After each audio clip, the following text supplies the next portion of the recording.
Delight IAS पर आप सभी का एक बार फिर से बहुत बहुत स्वागत है। तो इस समय का सबसे बड़ा सवाल ये है कि नेपाल के अंदर एक बहुत बड़ा आंदोलन चला। वो आंदोलन शायद कुछ हद तक अपने उद्देश्यों की प्राप्ति में सफल रहा और अब नेपाल में अंतरिम सरकार का गठन हो चुका है। क्या इस सरकार को भारत ने निर्मित किया है? यही सबसे बड़ा सवाल है जिसका आंसर हम लोग आज की वीडियो में फाइंड आउट करने की कोशिश करेंगे। ये एक सवाल नहीं है, ये आरोप हैं जो भारत पर लग रहे हैं।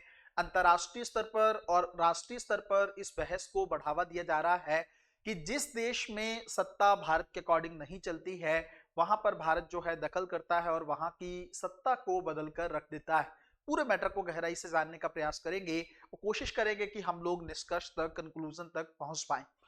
सबसे पहली बात तो मैं आपको एक बात बताता हूं। देखिए, नेपाल पिछले कुछ समय से चीन के क्लोज था। इसको लेकर हम लोगों ने कई बार डिस्कस किया है।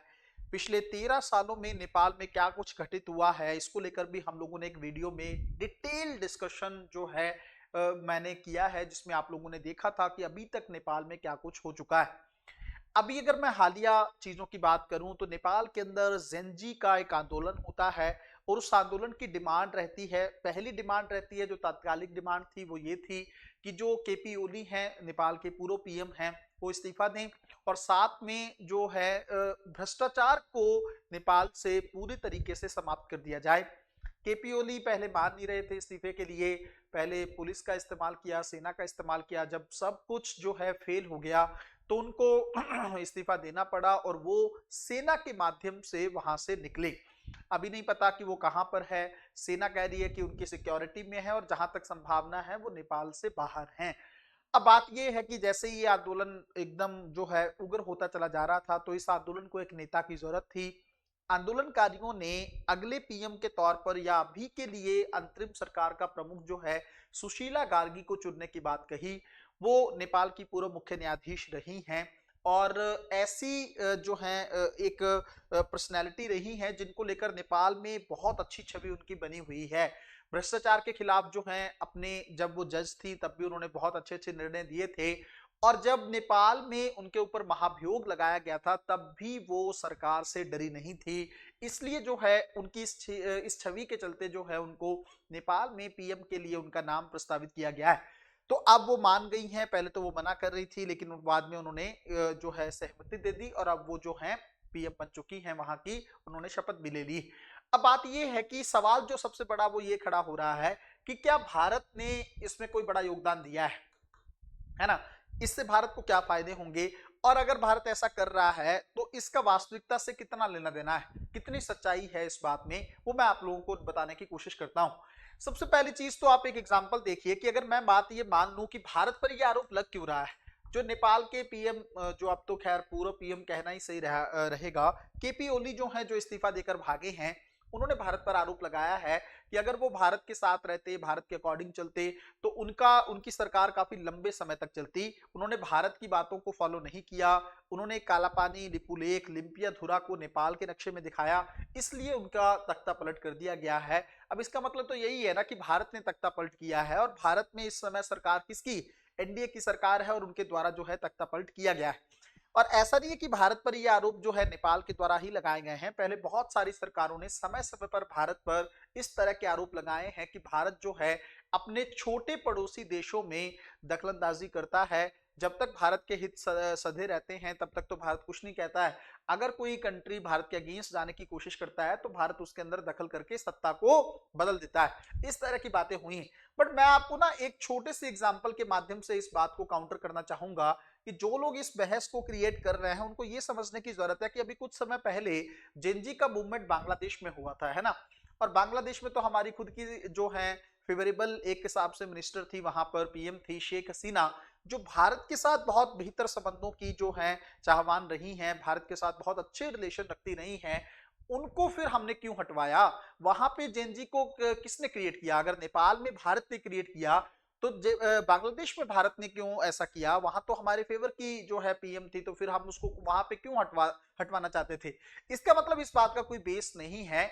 ये आंदोलन जो अपनी सरकारें हैं पड़ोसी देशों की, उनकी फेलियर का प्रतीक है कि अपने उद्देश्यों में वो सरकारें, वो पार्टियां विफल हो जाती हैं। फिर वो भारत पर आरोप लगाने लगती हैं कि भारत ने ऐसा किया, भारत ने वैसा किया, भारत की सरकार के चलते जो है हमारा तख्ता पलट हुआ है। समझने वाली बात यह है कि अगर भारत को तख्ता पलट ही करना था तो फिर पहले नहीं कर लेता। इतने समय से केपी ओली नेपाल के पीएम के तौर पर काम कर रहे हैं, बार बार वो भारत के खिलाफ जहर उगलते रहे, लेकिन उसके बावजूद भी सरकार ने कभी कुछ नहीं कहा। भारत अपने पड़ोसी देशों में दखलंदाजी नहीं करता है। भारत ये जरूर है, कई बार प्रतिस्पर्धा की स्थिति रहती है। चीन जो है इन सभी छोटे देशों को अपने ऋण जाल की नीति में फंसाना चाहता है, और भारत जो है हमेशा से ये प्रयासरत रहा है कि इन देशों के विकास को लेकर भारत सपोर्ट करे। और अगर भारत को रणनीतिक रूप से इनकी जरूरत है ना, कोई सपोर्ट चाहिए, तो ये देश भारत को सपोर्ट करें।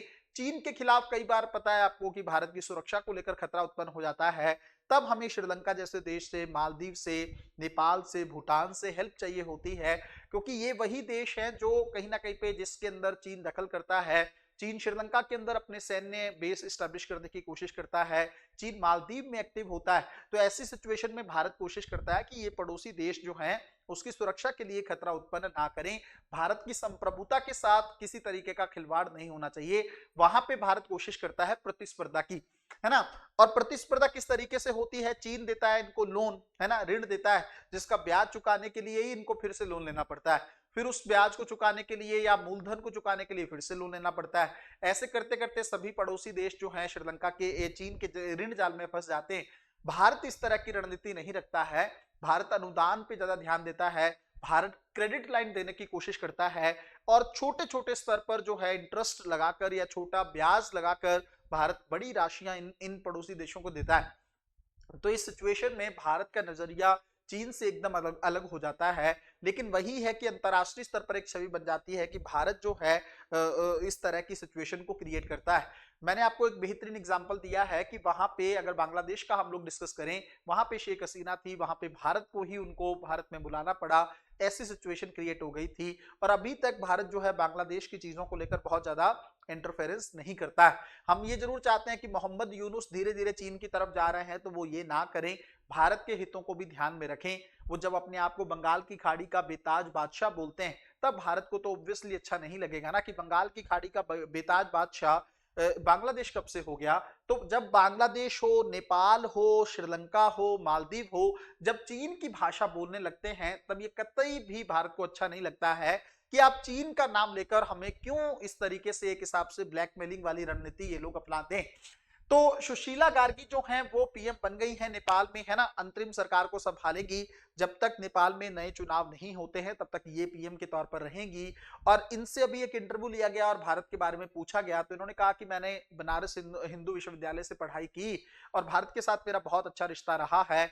मैं गंगा नदी पर बैठकर गंगा को निहारती रही हूं, और मैं चाहती हूं कि भारत और नेपाल के संबंध बहुत बेहतर रहें। जब इस तरह का बयान आता है तो ऑब्वियसली इस तरह की बातें उठने लगती हैं कि शायद भारतीय प्रधानमंत्री जो नरेंद्र मोदी जी हैं उन्होंने ही इनको वहां पर स्टैब्लिश किया है। काश ऐसा होता, तब भी अच्छी बात थी, लेकिन कहीं ना कहीं पे भारत इस तरह की रणनीति को फॉलो नहीं करता है। मुझे लगता है ये सारे आरोप जो हैं बेबुनियाद हैं, ऐसा कुछ भी या इस बात का वास्तविकता से कोई भी लेना देना नहीं है।